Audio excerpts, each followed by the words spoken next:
In the summer of 1885, a prominent, respectable English journalist paid a chimney sweep £5 for his 13-year-old daughter. The girl's name was Eliza Armstrong. The journalist took her to a brothel, had her sedated with chloroform, and laid her on a bed to be examined by a midwife, who confirmed her virginity. He wasn't a predator, he was a crusader, and he was about to prove a point so monstrous, so utterly depraved, that it would force the entire British Empire to stare into the abyss of its own hypocrisy. This single horrifying act wasn't the crime, it was the revelation. It was the key that unlocked the gilded cage of Victorian society, exposing the writhing, desperate desires that squirmed beneath a carefully polished surface of purity. What was this secret world? What grotesque appetites festered behind the high collars, the tightly laced corsets, and the public prayers of the 19th century? The answer is far darker and more complex than you can possibly imagine. The Victorian era projects an image of starched collars and rigid morals. It was an age of invention, of empire, of progress.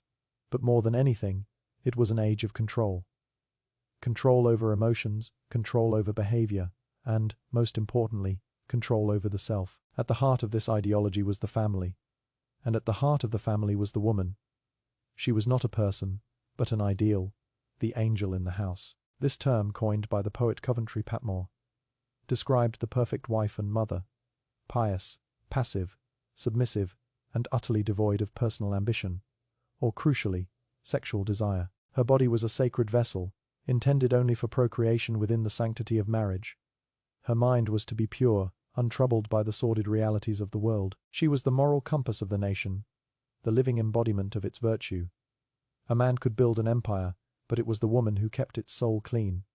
This was the fantasy. It was the story the Victorians told themselves, printed in their novels, preached from their pulpits, and painted in their art. But walk away from the grand drawing rooms of Belgravia, step out of the church, and descend into the foggy, gaslit streets of London, and the fantasy evaporated like breath in the cold night air. For every angel in the house there were thousands of what society deemed her opposite, the fallen woman. She was the ghost at the feast of Victorian prosperity. Prostitution wasn't a fringe activity, it was a sprawling, unofficial industry, an open secret that everyone knew, but no one of consequence would acknowledge. It was called the Great Social Evil, and its scale was breathtaking. Estimates suggest that in London alone, there were as many as 80,000 women working as prostitutes by the mid-19th century, 1 in every 12 adult women in the capital. Think about that, an entire shadow city of desire, operating in parallel to the respectable world. This wasn't a monolithic trade. It was a complex ecosystem with its own rigid hierarchy. At the very top were the high-class courtesans, women of intelligence and charm, who lived in lavishly decorated apartments in the West End. They were connoisseurs of art and literature, companions to aristocrats, politicians, and even royalty. They were the mistresses of the powerful, women like Catherine Walters, known as Skittles, whose skill as an equestrian, and whose roster of wealthy lovers made her a celebrity. The public would line the streets of Hyde Park just to catch a glimpse of her riding by. She was a paradox, a fallen woman, who had achieved a form of fame and financial independence unimaginable to the pure wives of her clients. Below them were the brothels, the houses of assignation. Some were opulent, discreet establishments run by shrewd madames, offering fine wine, plush velvet, and an illusion of romance. Guidebooks like The Swell's Night Guide were clandestinely published, listing these houses, their specialties, and their prices, a secret menu for the Victorian gentleman's appetites. A man could leave his home, kiss his angelic wife goodbye, and an hour later be in a world dedicated to the very desires she was supposed to know nothing about. The hypocrisy was the very engine of the system. The same men who wrote the laws, who extolled the virtues of female purity, were the primary customers of this vast illegal economy. Their demand fueled the trade, their public condemnation ensured the women who served them were ostracized and damned. And as you descended further, the world grew darker, more desperate. In the teeming, wretched slums of the East End, in places like Whitechapel and Spitalfields, the glamour vanished, replaced by a brutal struggle for survival. Here, women sold themselves for a few pennies, the price of a bed for the night or a stale loaf of bread. They weren't courtesans, they were labourers in the most grueling trade imaginable. They worked out of gin palaces, their faces gaunt, their bodies ravaged by poverty, disease, and violence. They solicited men on dark, foggy street corners, under the constant threat of attack from their clients or rival gangs. This was the raw, unvarnished reality of the great social evil. These women were not fallen angels, they were victims of a system that offered them no other choice. They were the daughters of factory workers who had died young, orphans with nowhere to turn, servants cast out for a minor transgression. Society created their predicament, and then condemned them for it. The state's response to this crisis was not one of compassion, but of control, and it was aimed squarely at the women. In the 1860s, Parliament passed the Contagious Diseases Acts. On the surface, they were a public health measure, designed to curb the spread of venereal disease within the Army and Navy. In practice, they were a terrifying instrument of state-sponsored sexual assault. The laws applied only in certain port and garrison towns, and they gave the police the power to arrest any woman they merely suspected of being a prostitute. No evidence was required, just a policeman's glance. Once arrested, these women were subjected to a compulsory, agonizing internal examination with a speculum, a cold, brutal instrument of medical inspection. If they were found to be diseased, they were locked away in a lock hospital until they were cured. Their freedom and bodily autonomy utterly stripped away. The men, the clients who were just as likely to be spreading the diseases, were never stopped, never inspected, never held accountable. The woman's body was the site of the crime, the source of the corruption. The man was merely an innocent consumer. This was the Victorian logic in its most naked form. The public purity of the empire was to be protected by the private violation of its most vulnerable women. But what of the angel in the house herself? While her husband explored the city's secret pleasures, she was trapped in her gilded cage, a prisoner of her own purity. Her role was to be passionless, a marble statue in the drawing room. But she was not made of marble. She was a creature of flesh and blood, with a mind and a body that the rigid doctrines of the day refused to acknowledge. And when that flesh and blood asserted itself, when a woman expressed frustration, anxiety, or God forbid desire, the Victorian world had a diagnosis for it: hysteria. Hysteria was the ultimate medical catch. All for any woman who deviated from the ideal of passive docility. Melancholy, nervousness, irritability, insomnia, fainting spells, a tendency to cause trouble, even just intellectual curiosity. All could be chalked up to a wandering womb, a uniquely female affliction that threatened the stability of the home and the sanity of the patient. It was a diagnosis born of fear and ignorance, a way for a patriarchal medical establishment to pathologize female experience and enforce social norms. The treatments for hysteria were a catalogue of horrors. At the milder end, there was the rest cure, which often involved confining a woman to her bed for weeks or months on end, forbidding her from reading, writing, or sometimes even speaking, effectively infantilizing her into submission. The writer Charlotte Perkins Gilman endured this treatment and later dramatized its mind-shattering effects in her famous short story, The Yellow Wallpaper. For more stubborn cases, the interventions became more brutal. Patients were subjected to ice, cold water dousings, bundled off to asylums, or even had their teeth pulled, in the belief that this would shock the system back into compliance. But the most extreme and disturbing treatments were surgical. Some doctors, believing the source of the hysteria was located in the reproductive organs, performed oophorectomies, the removal of the ovaries, and in a terrifying display of medical misogyny, some physicians practiced the clitoridectomy, the surgical removal of the clitoris, to cure everything from hysteria to masturbation, which was seen as a soul-destroying vice. The goal was simple: to surgically enforce the ideal of the passionless woman, to cut away the physical seat of her desire, and thus cure her of her inconvenient humanity. But surgery was messy, and a far more common and far more revealing treatment was something called pelvic massage.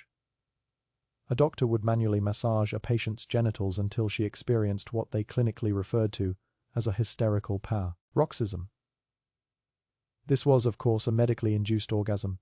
It was considered a legitimate medical procedure, a necessary release of pent-up nervous energy. For the doctors, it was a tedious, time-consuming chore that could cramp their hands. They saw it as purely clinical, devoid of any eroticism. But for the women, it was often the only sexual release they were ever allowed to experience. A whole class of respectable, married women were regularly visiting their doctors for a procedure that society would have condemned as monstrously depraved if it had happened anywhere else. This strange, clinical transaction speaks volumes about the warped landscape of Victorian sexuality. Desire was so repressed, so medicalized, that the only acceptable path to female orgasm was through a doctor's prescription. The demand for this treatment became so high that it spurred an invention. In the 1880s, a British physician named Joseph Mortimer Granville, frustrated with the manual labor involved in inducing these paroxysms, invented the first electromechanical vibrator. It was a bulky, powerful device, initially steam-powered, marketed directly to physicians as a labor-saving tool to help them treat their hysterical patients more efficiently. It soon became one of the first electrical appliances to be marketed for home use, advertised discreetly in women's magazines as a personal massager that could cure a whole host of ailments, from aches and pains to nervousness. The subtext was clear. The Victorian era, in its quest to suppress and control female desire, had accidentally stumbled upon a technology that would empower it. The very symbol of modern sexual liberation was born in the sterile, repressive environment of a 19th-century doctor's office. The irony is staggering. This hidden world of desire wasn't just confined to the body, it flourished in the mind. While the public face of Victorian Britain was one of literary propriety, with authors like Charles Dickens and George Eliot dominating the mainstream, a vast and sophisticated underground press was churning out pornography on an industrial scale. This wasn't just a few crude pamphlets. It was a thriving black market of erotic novels, explicit illustrations, and sexual manuals, catering to a literate and eager audience. The epicenter of this trade was a street in London, with the ironically pious name of Holywell Street, which became notorious as the country's primary source for obscene publications. Here, in dusty back-alley bookshops, respectable gentlemen could purchase works that would have seen them socially ruined if discovered. These books offered a complete and total rebellion against the official morality of the age. They were filled with everything the Victorians claimed to abhor: incest, flagellation, homosexuality, orgies, and sex that was purely for pleasure, completely divorced from procreation. One of the most infamous and monumental works of this genre is My Secret Life, a colossal 11-volume autobiography written anonymously by a man known only as Walter.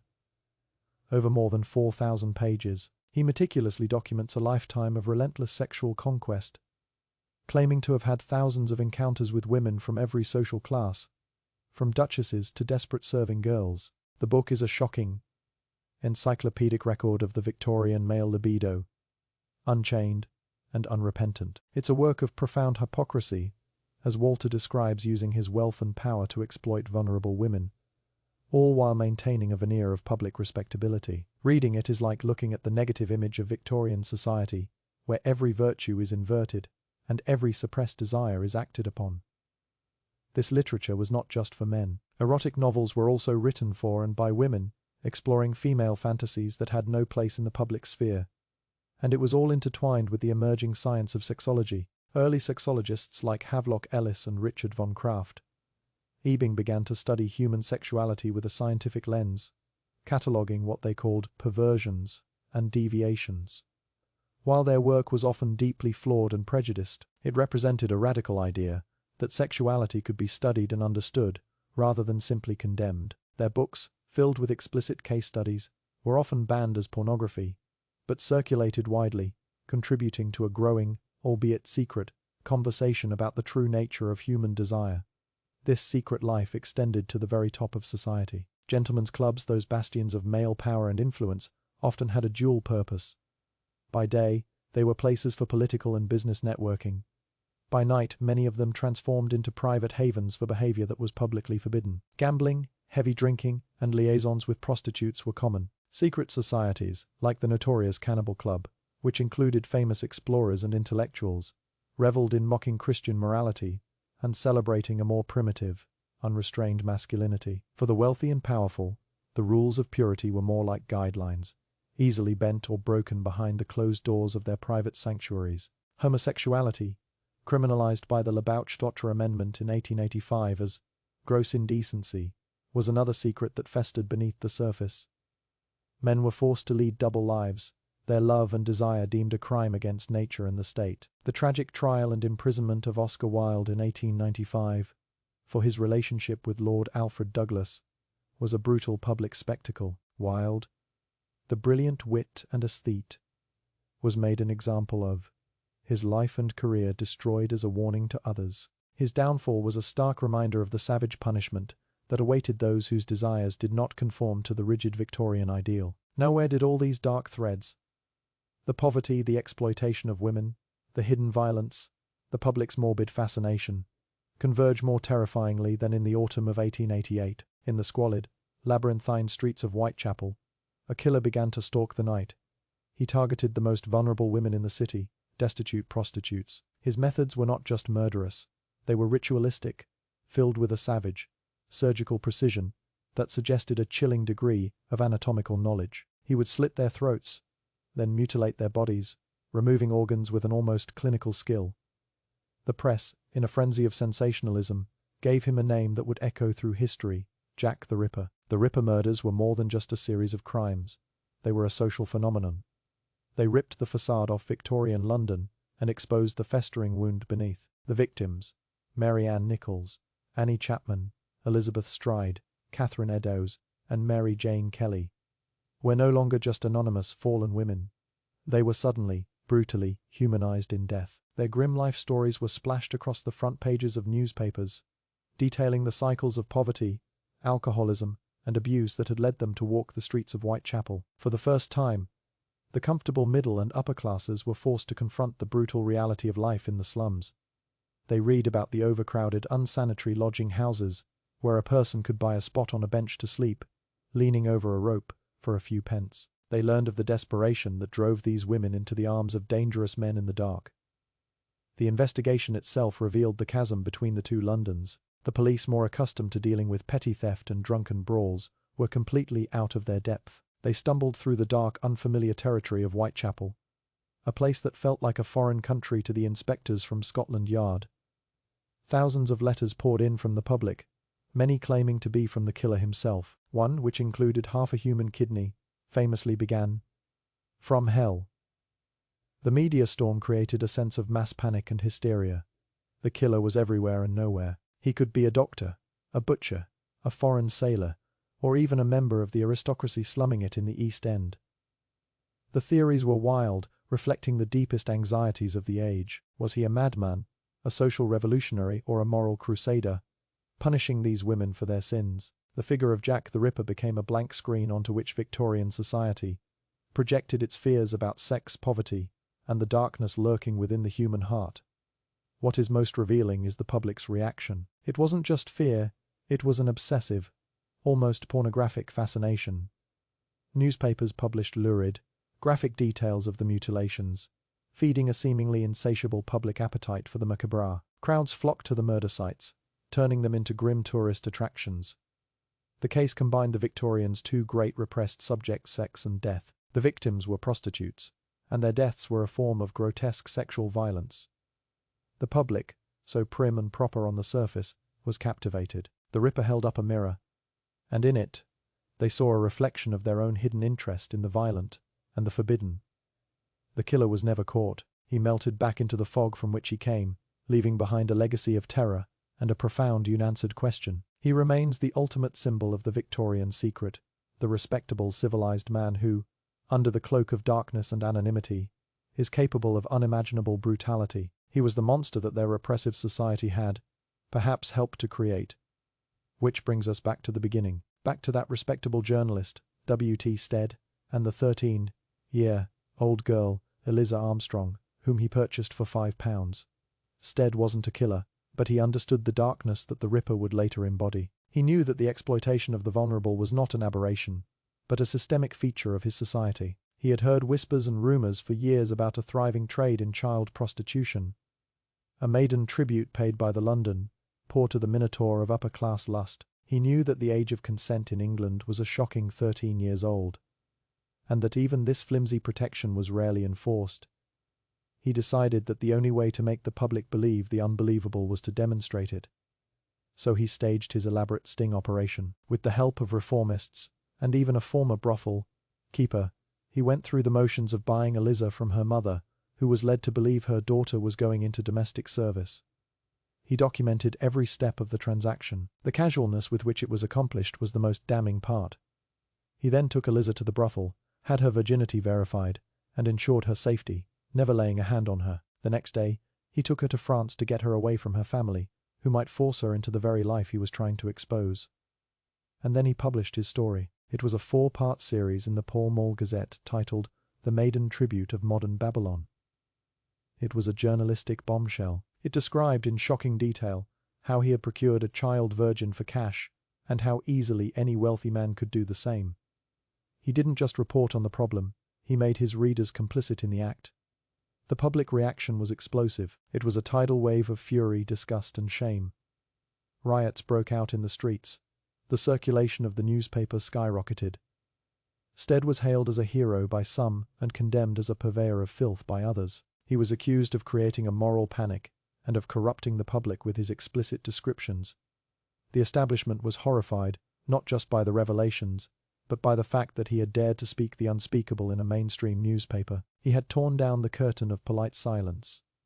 There was a swift and brutal backlash. The mother of Eliza Armstrong, realizing she had been duped, brought charges. Stead was arrested, not for exposing child trafficking, but on a technicality, for failing to get the father's permission for taking the girl. He was tried, convicted of abduction, and sentenced to 3 months in prison. He went willingly, viewing it as a form of martyrdom for his cause. But he had already won. The public outcry was so immense, so sustained, that Parliament, which had been debating a bill to raise the age of consent for years, was shocked into action. Within days of the publication of the Maiden Tribute, they passed the Criminal Law Amendment Act of 1885. The age of consent was raised from 13 to 16. The law also gave police greater powers to crack down on brothels and prosecute traffickers. Stead's one radical, morally ambiguous act had achieved what years of polite debate could not. He had forced the Victorian world to confront the grotesque reality hiding in plain sight. He proved that the obsession with purity was a fragile, performative lie. It was a lie that protected the powerful and condemned the weak.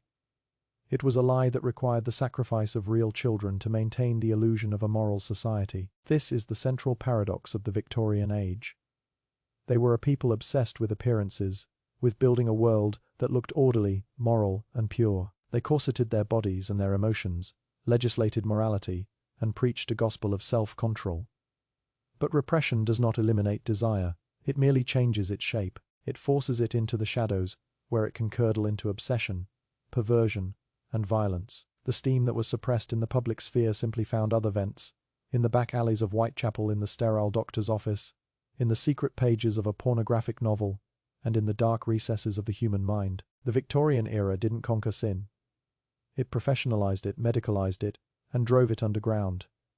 The elaborate facade of purity required a vast, hidden underworld of vice to sustain it. They were two sides of the same coin, locked in a desperate, secret embrace.